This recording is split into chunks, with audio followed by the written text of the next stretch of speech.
Next دیکھا بیٹا جی آیت number 25. بشیری اور خوشخبری دیجئے الذین ان لوگوں کو آمنو جو ایمان لائے و عاملو اور عمل کیے الصالحاتی نیک انا کے لہم ان کے لیے جنت تجری بہتی ہے من تحتہا اس کے نیچے الانہار نہریں. اور پیارے نبی خوشخبری دیجیے ان کو جو ایمان لائے اور انہوں نے نیک عمل کیے کہ بے شک ان کے لیے باغات ہیں. اب یہ آیت کمپلیٹ نہیں ہوئی آیت کا، لیکن ایک پارٹ ہم پہلے اس کی تشریح کریں گے، نیکسٹ ہم پھر اگلے پارٹ کی تشریح کریں گے. ابھی ہم جسٹ یہاں تک کی تشریح کریں گے کہ آپ صلی اللہ علیہ وسلم کو اللہ تعالیٰ نے فرمایا ہے کہ آپ ان لوگوں کو خوشخبری دے دیں جن لوگوں نے ایمان لایا ہے کہ ان کے لیے جنت ہے اور ان کے لیے باغات ہیں. 23 جی. منکرین قرآن کو جہنم کی آگ سے ڈرانے کے بعد ان خوش نصیب لوگوں کو جنت کی خوشخبری سنائی جا رہی ہے جو قرآن پر ایمان لائے اور نیک عمل کرتے رہے. جنت کیا ہے؟ تو سب سے پہلے مطلب ایمان والوں کو جنت کی خوشخبری دے گی نا، تو ہمیں پتہ ہونا چاہیے کہ جنت ہے کیا.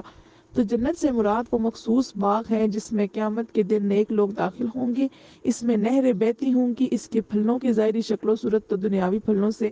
ملتی جلتی ہوگی، مگر ان کی خوشبو اور ذائقہ بدرے جہاں بہتر ہوگا، مطلب بہت زیادہ بہتر ہوگا. اور ان باغات میں مردوں کے لیے پاکیزہ بیویاں اور عورتوں کے لیے خوبصورت شوہر ہوں گے، اور دونوں کی عمریں 30-33 سال کی ہوں گی. مطلب اتنی عمر ہوگی سب کی. اور جنت میں بھی مردوں جو مطلب پاکیزہ مرد جو نیک مرد ہیں ان کے لیے پاکیزہ بیویاں ہوں گی، اور جو پاکیزہ بیویاں ان کے لیے خوبصورت شوہر ہوں گے. جنت میں اب ہمیں یہ پتہ لگ گیا کہ مطلب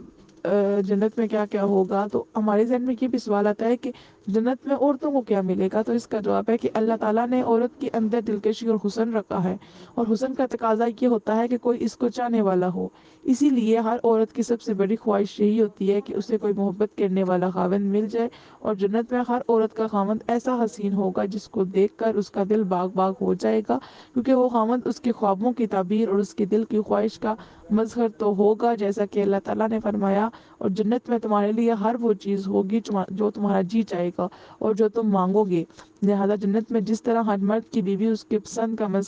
مظہرہ تم ہوگی، اسی طرح ہر عورت کا خامد بھی اس کے خوابوں کی تعبیر ہوگا، اور دونوں ایک دوسرے سے دلی محبت کریں گے. جنت میں حوریں اور غلمان بھی ہوں گے جو میاں بیوی کے لیے ایک ثانوی اور اضافی سکون کا باعث ہوں گے، مگر یہ دونوں انسانی جنس سے نہیں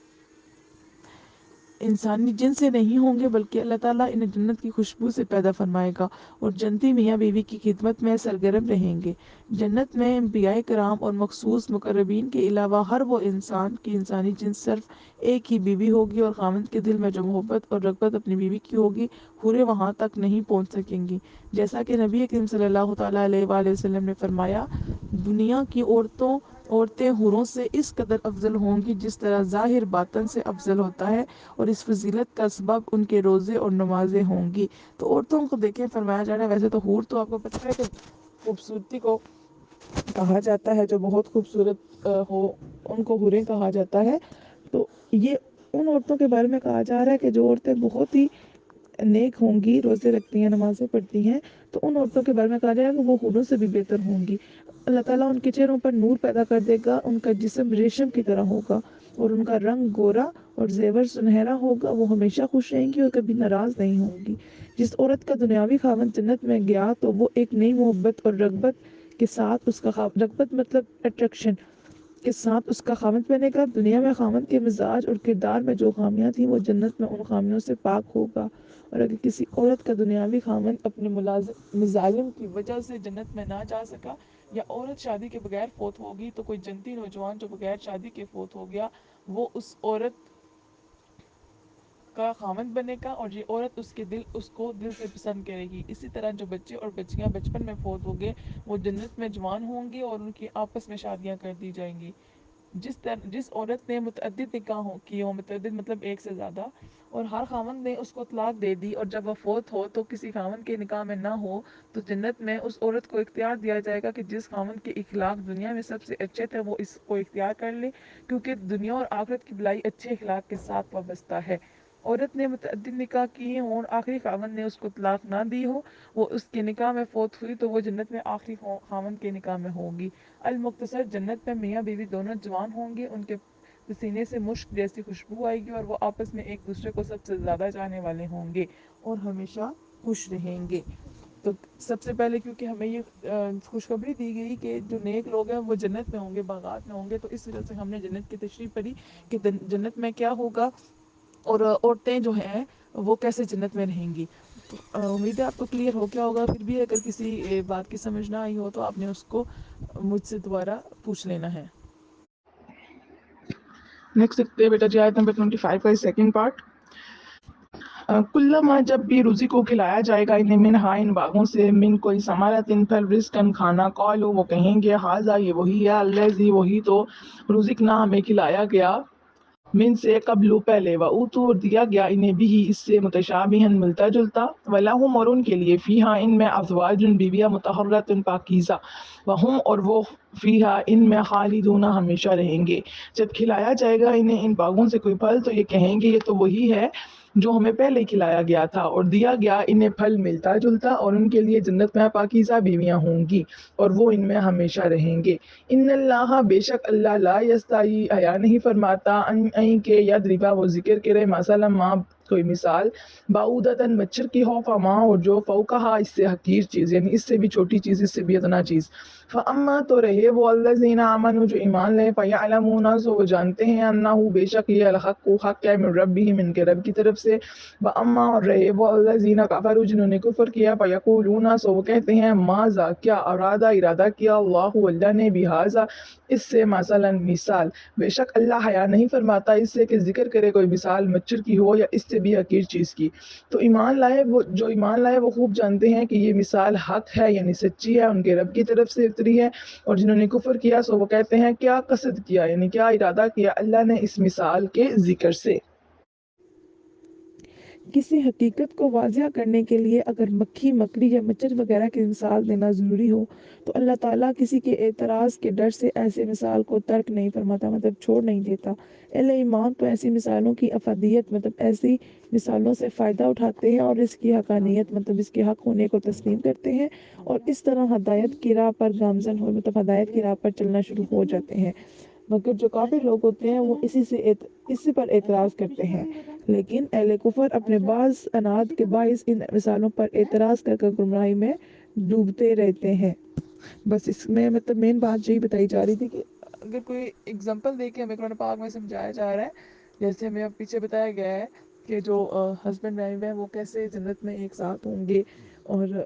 اور بھی آگے آپ کو خود سے اگزامپل دے کر سمجھایا جائے گا، تو اللہ تعالیٰ یہ اس بات سے اللہ تعالیٰ شرماتا نہیں ہے کہ وہ کیسے کوئی مچھر کی مثال دیں، کسی مکڑی کی دیں، چاہے وہ کوئی بھی حقیر کتنی چھوٹی کی چیز کی نہ ہو، مقصد صرف بات کو سمجھانا ہوتا ہے۔ تو جیسے میں نے آپ لوگوں کو پہلے بھی کہا تھا کہ آپ کے مائنڈ میں کوئی بھی کوشچن ہو تو آپ لوگوں نے شرمانا نہیں ہے، اگر آپ لوگ شرماؤ گے تو پھر آپ لوگ کوشچن نہیں کر سکو گے اور نہ ہی آپ کبھی کچھ سیکھ سکو گے۔ تو دیکھیے اللہ تعالیٰ نے بھی قرآن پاک میں ارشاد فرما دیا ہے کہ اللہ تعالیٰ جب سمجھانے کی بات ہے تو تب آپ نے سمجھنا ہے اور اگلے کا کام ہے سمجھانا، چاہے وہ مثال جس طرح کی بھی دیں۔ تو جو ایمان والے ہیں وہ ان مثالوں سے فائدہ اٹھا لیں گے، اور جو کفر اختیار کرنے والے ہیں وہ ان مثالوں کی مذاق بنا کر گمراہی کے راستے پر چل پڑیں گے۔ یدلو، وہ گمراہ کرتا ہے، بھی اس سے کثیرن، بہتریوں کو، یعنی بہت زیادہ کو، یہدی، اور وہ ہدایت دیتا ہے، بھی اس سے کثیرن، بہتروں کو، وما یدلو، اور وہ نہیں گمراہ کرتا، بھی اس سے، الا الفاسقین، مگر نافرمانوں کو۔ اس قسم کی مثالوں سے اللہ تعالیٰ بہت لوگوں کو گمراہ کرتا ہے اور بہت سے لوگوں کو اس سے ہدایت دیتا ہے، اور صرف فاسقوں کو ہی اس سے گمراہ کرتا ہے۔ الذین، وہ جو، ینقضون، توڑتے ہیں، عہد اللہ، اللہ سے عہد، من سے، بعد میثاقہ، اسے پختہ باندھنے کے، ویقطعون، اور وہ کاٹتے رہتے ہیں، ماں، اس کو، امارا، حکم فرمایا، اللہ، اللہ نے، بھی، جس کے، ان یوصل، جوڑنے کا، ویفسدون، اور فساد مچاتے ہیں، فی الارض، زمین میں، اولئک، وہی، ہم الخاسرون، نقصان اٹھانے والے ہیں، جو اللہ سے خوب پکا وعدہ کرنے کے بعد اس کو توڑتے ہیں، اور اللہ نے جسے جوڑنے کا حکم دیا ہے اس کو کاٹتے ہیں اور زمین میں فساد پھیلاتے ہیں، وہی لوگ نقصان اٹھانے والے ہیں۔ اس کی ایکسپلینیشن دیکھ لیتے ہیں کہ جو انسان صراط مستقیم یعنی سیدھے راستے کو چھوڑ کر فاسق ہو جائے، اللہ تعالیٰ کے ساتھ اسلام کا وعدہ کر کے توڑے، اللہ تعالیٰ اور اس کی مخلوق کے حقوق ادا نہ کرے اور زمین میں فساد پھیلائے، وہ قرآن کریم سے استفادہ یعنی فائدہ نہیں کر سکتا اور ہمیشہ خسارے یعنی نقصان میں رہتا ہے، کیونکہ جس انسان میں مذکورہ 4 عیب پائے جائیں ان کا ذہن و ضمیر اتنا ناکارہ ہو جاتا ہے کہ وہ حق کو قبول کرنے کی صلاحیت سے محروم ہو جاتے ہیں۔ نیکسٹ آیت دیکھیں بیٹے 28، کیفا کیسے تکفرون تم انکار کرتے ہو باللہ اللہ کا، وکم تم حالانکہ تم تھے امواتن مردہ، فاحیاکم پس اس نے زندہ کیا تمہیں، ثم پھر یمیتکم وہ مارے گا تمہیں، ثم پھر یحییکم زندہ کرے گا تمہیں، ثم پھر الیہ اسی کی طرف ترجعون تم پلٹائے جاؤ گے، ہوا وہی الذی جس نے خلق پیدا کیا لکم تمہارے لیے، ماں جو فی میں الارض زمین میں جمیعاً سب کا سب، ثم پھر استفا اس نے توجہ فرمائی الی السماء آسمان کی طرف، وسواہن تو ٹھیک ٹھیک بنا دیا انہیں سب 7 سماوات آسمان، وہوا اور وہ ہے بکل ہر شے ان چیز کو علیم جاننے والا۔ تو وہی ہے جس نے پیدا اوپر سے بھی دونوں آیات کی تشریح ورڈ ٹو ورڈ میں نے پڑھی اور میں ان کی اگٹھی پڑھی ہوں، کیوں کر تم انکار کرتے ہو اللہ کا، اللہ کے تم تو مردہ تھے، اس نے تمہیں زندہ کیا اور پھر تمہیں مارے گا، پھر تمہیں زندہ کرے گا، پھر اسی کی طرف تم پلٹائے جاؤ گے۔ مطلب پہلے انسان کے اندر جان تو نہیں ہوتی نا جب انسان اس دنیا کا آتا ہے، پھر اللہ تعالیٰ اس میں جان ڈالتا ہے، وہ زندہ ہوتا ہے، پھر انسان مر جاتا ہے، مرنے کے بعد پھر وہ زندہ ہو جاتا ہے، اس طرح سے اللہ تعالیٰ کی طرف ہی انسان نے جانا ہوتا ہے۔ اگلی آیت کی تشریح 29 کی، بیٹا وہی تو ہے جس نے پیدا کیا تمہارے لیے جو کچھ زمین میں ہے سب کا سب، پھر توجہ فرمائی اوپر کی طرف تو ٹھیک ٹھیک بنا دیا انہیں 7 آسمان اور وہ سب کچھ خوب جاننے والا ہے۔ ان 2 آیات کی اگٹھی تشریح ہم اب پڑھیں گے، اس میں ویسے کچھ ڈیٹیل میں اتنی بات نہیں ہے لیکن تھوڑی سی ہے جو ایکسپلینیشن دی گئی ہے وہ میں آپ کو بتا دیتی ہوں۔ انسان بے جان تھا، اللہ تعالیٰ نے اسے زندگی عطا کی، پھر موت کے بعد دوبارہ زندہ کرے گا، پھر اسے حساب و کتاب کے لیے اللہ تعالیٰ کے حضور لوٹایا جائے گا۔ نیز آسمان و زمین کی ساری چیزیں اللہ تعالیٰ نے انسان کے لیے پیدا فرمائی تاکہ وہ اپنی زندگی کو زیادہ سے زیادہ خوشگوار بنا سکے۔ الغرض انسان اول سے آخر تک اللہ تعالیٰ کے احسانات میں ڈوبا ہوا ہے، لہٰذا ان قوی دلائل، قوی مضبوط اور واضح انعامات کے ہوتے ہوئے نہ جانے کفار کیسے اللہ تعالیٰ کا انکار کرتے ہیں، یہ واقعی ہی بڑی عجیب بات ہے۔ نیکسٹ بیٹا آیت نمبر 30 کا دیکھیں ذرا، وَإِذْ اور جب کالا فرمایا ربو کا تمہارے رب نے للملائکۃ فرشتوں سے، انی بے شک میں جاعل مقرر کرنے والا فی میں الارض زمین خلیفتن ایک نائب، کالو کہنے لگے اتجعلو کیا تم مقرر کرتا ہے فیہا اس میں من جو یفسدو فساد برپا کرے گا، فیہا اس میں وہ یسفکو اور وہ بہائے گا الدماء خون، ونحن اور ہم نسبح تسبیح بیان کرتے ہیں بحمدکا تیری حمد کے ساتھ، ونقدسو اور پاکی بیان کرتے ہیں اللہ کا تیرے لیے، قالا فرمایا انی بے شک میں اعلم جانتا ہوں ما لا جو تم تعلمون نہیں جانتے۔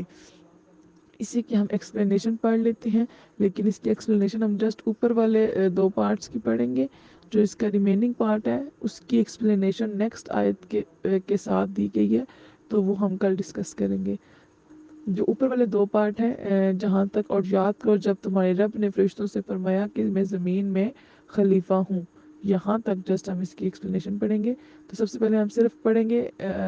فرسٹ پارٹ کی، کہ اللہ تعالیٰ نے جب فرمایا فرشتوں سے، اس کی ایکسپلینیشن۔ فرشتے ایک نوری جسم والے مخلوق ہیں جو ہمیں دکھائی نہیں دیتے ہیں، ان کی تعداد کو اللہ تعالیٰ ہی جانتا ہے۔ اللہ تعالیٰ نے انہیں یہ قوت بخشی ہے کہ جو شکل وہ چاہیں بن جائیں۔ فرشتے اللہ تعالیٰ کے معصوم اور مکرم بندے ہیں، اللہ تعالیٰ کی طرف سے انہیں جو حکم ملتا ہے یہ وہی کرتے ہیں۔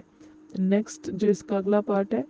کہ میں زمین میں نائب ہوں، خلیفہ ہوں، اس کی ایکسپلینیشن دیکھیں۔ خلیفہ وہ ہے جو کسی کے ملک میں اس کے عطا کردہ اختیارات اس کے نائب کی حیثیت سے استعمال کریں۔ اسلام دنیا میں پہلا اور آخری مذہب ہے جس نے انسان کو اللہ تعالیٰ کے نائب کی حیثیت سے روشناس کرایا ہے، مطلب متعارف کرایا ہے اللہ تعالیٰ نے انسان سے زیادہ خوبصورت کوئی چیز پیدا نہیں کی، اور زمین و آسمان کی ہر چیز انسان کے لیے مسخر کر دی، مطلب انسان کے لیے پیدا فرمائی۔ اتنی عنایات کے ہوتے ہوئے اگر کوئی انسان اپنے خالق کی حقیقی کا شکر گزار بندہ نہ بنے تو اس سے بڑا بدنصیب اور کون ہو سکتا ہے؟ قالوا کہنے لگے اتجعل کیا تو مقرر کرتا ہے فیہا اس میں جو یفسد فساد برپا کرے گا فیہا اس میں ویسفک اور وہ بہائے گا دماء خون ونحن اور ہم نسبح تسبیح بیان کرتے ہیں بحمدک تیری حمد کے ساتھ ونقدس اور پاکی بیان کرتے ہیں لک تیرے لیے۔ قال فرمایا انی بے شک میں عالم جانتا ہوں ما جو لا تعلمون تم نہیں جانتے۔ اللہ تعالیٰ نے فرمایا کہ میں زمین میں خلیفہ بنانے والا ہوں، تو فرشتے کہنے لگے کیا تو ایسا خلیفہ بنائے گا جو زمین میں فساد برپا کرے گا اور خون ریزیاں کرے گا؟ حالانکہ تیری حمد کے ساتھ تسبیح اور آپ کے لیے پاکی تو ہم بیان کر رہے ہیں۔ اللہ تعالیٰ نے فرمایا بے شک میں وہ جانتا ہوں جو تم نہیں جانتے۔ اللہ تعالیٰ نے انسان سے پہلے جنوں کو زمین پر آباد فرمایا۔ جب انہوں نے آپس میں بغض و عناد کی وجہ سے فساد اور خون ریزیاں